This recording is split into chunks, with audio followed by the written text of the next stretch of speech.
It was supposed to be just another quiet evening in the sleepy town of Millfield. The Jacobson family home sat tucked away at the edge of town, surrounded by dense woodland and the kind of stillness that usually promises safety.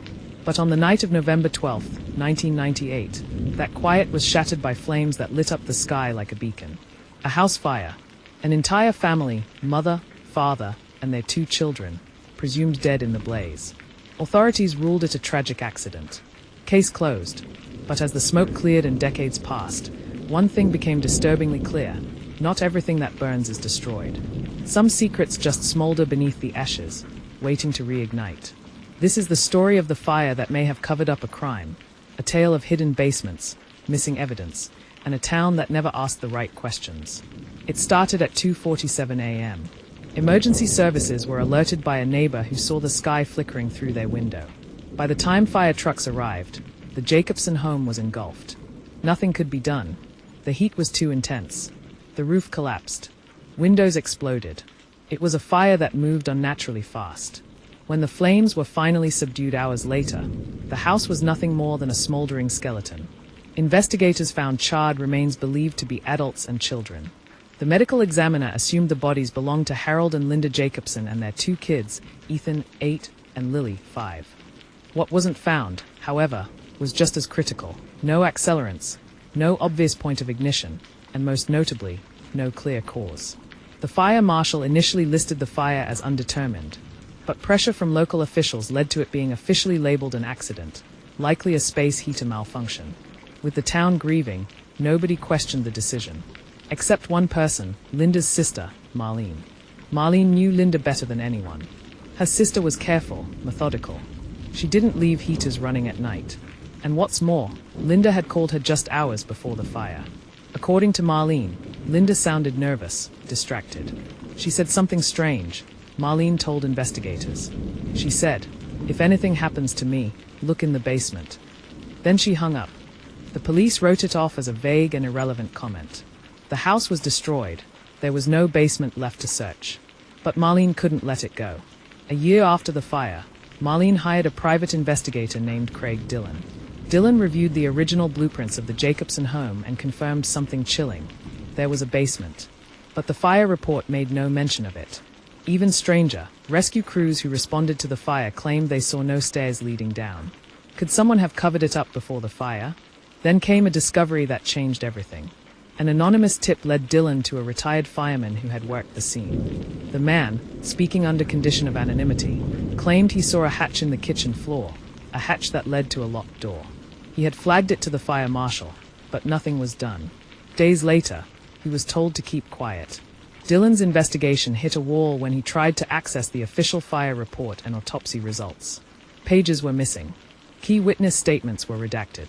When he asked questions at the county clerk's office, he received a cryptic warning. Some things in Millfield are better left alone. That's when he knew he was close. He revisited Marlene, who gave him something she had kept secret, a letter from Linda, mailed a week before the fire. It read, "I'm scared. Harold's been acting strange. I found something in the basement.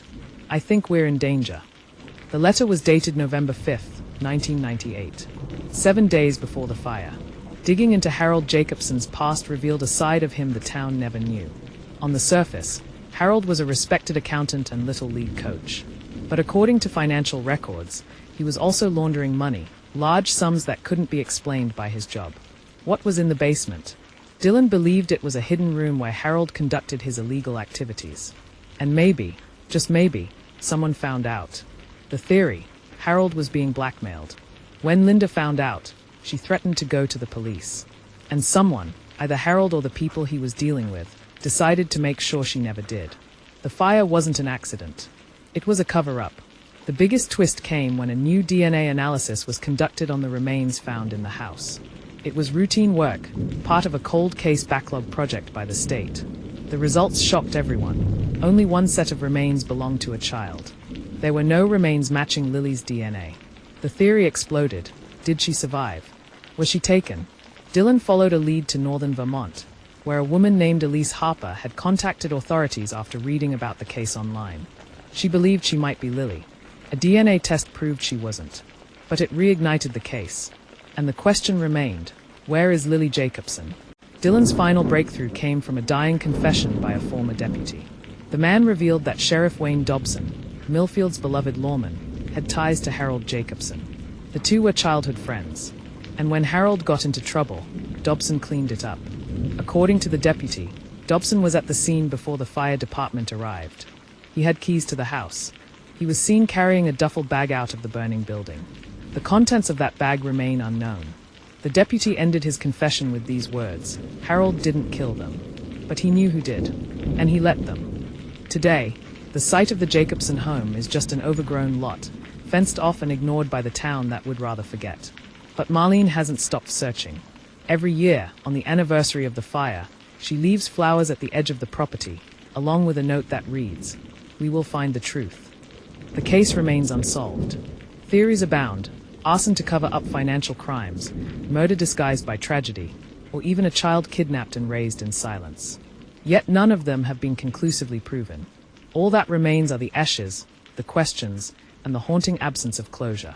If this story shook you, if you believe justice delayed is justice denied, then help us bring the Jacobson family's case back into the light. Share this video. Comment below if you've ever witnessed a case go cold too soon. And most importantly, subscribe to True Crime Hub, where we dig deeper into the forgotten stories others won't touch. Because behind every cold case is a family still burning for answers.